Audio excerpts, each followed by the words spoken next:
சென்னை அயோத்திக்குப்பத்தில் வாக்காளர் பட்டியல் திருத்த முகாமில் திமுக தவிகவினர் இடையே வாக்குவாதம் ஏற்பட்டது. இந்த காட்சிகளை தற்போது பார்க்கலாம்.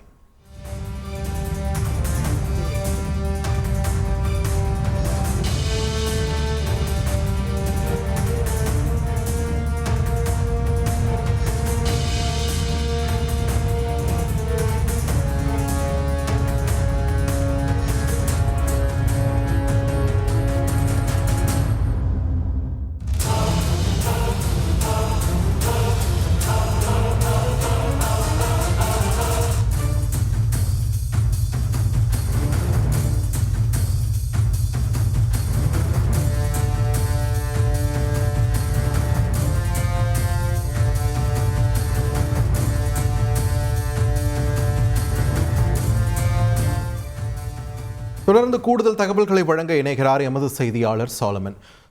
வணக்கம். எதனை ஒட்டி இரு தரப்பினருக்கும் இடையே இந்த வாக்குவாதம் ஏற்பட்டிருக்கு? தற்போது நிலைமை சீராகிவிட்டதா? என்ன சூழல் அங்கு இருக்கிறது சாலமன்?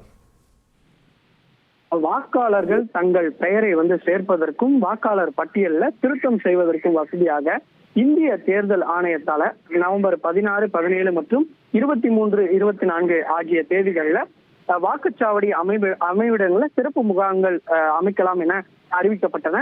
அதன் அடிப்படையில முகாம்ல வாக்காளர்கள் தங்களை பட்டியலை சரிபார்ப்பதற்காக ஆங்காங்கே அங்க வாக்குச்சாவடி மையங்களுக்கு எதிரே அந்தந்த கட்சியினர் மேஜை அமைத்து அவர்கள் இந்த வாக்காளர்கள் சரிபார்ப்பு மற்றும் நீக்கம் உள்ளிட்ட பணிகளை மேற்கொண்டு வருகின்றனர். அவ்வாறு அயோத்திக்குப்பம் லேடி வெல்லிங்டன் பள்ளி அருகே தவிக நிர்வாகிகள் அங்கு மேஜை அமைத்து இந்த வாக்காளர் தொடர்பான பட்டியலை சேகரிக்கும் பணியில ஈடுபட்டிருந்த போது அப்போது அங்கு மேஜை அமைக்க கூடாது என அதே பகுதியை சேர்ந்த திமுக நிர்வாகிகள் சிலர் வாக்குவாதத்தில் ஈடுபட்டதாக கூறப்படுகிறது. அப்போது இரு தரப்பினருக்கும் இடையே இங்க மேஜை அமைப்பது தொடர்பாக தொடர்ச்சியாக வாக்குவாதமானது முற்றியுள்ளது. உடனடியாக அருகில் இருந்த பொதுமக்கள் இது குறித்து மெரினா காவல் நிலையத்தில் புகார் அளித்த பேர்ல மெரினா போலீசார் சம்பவ இடத்திற்கு இரு தரப்பினரையும் சமாதானம் செய்து யார் மேஜை அமைக்கலாம் என்பது தொடர்பாக அவர்கள் முடிவெடுத்து சொல்வதாக கூறிவிட்டு சென்றனர். இதனால அங்கு சற்று நேரம் பரபரப்பு நிலை வந்தது. நன்றி சாலமன், உங்களுடைய விரிவான தகவல்களுக்கு.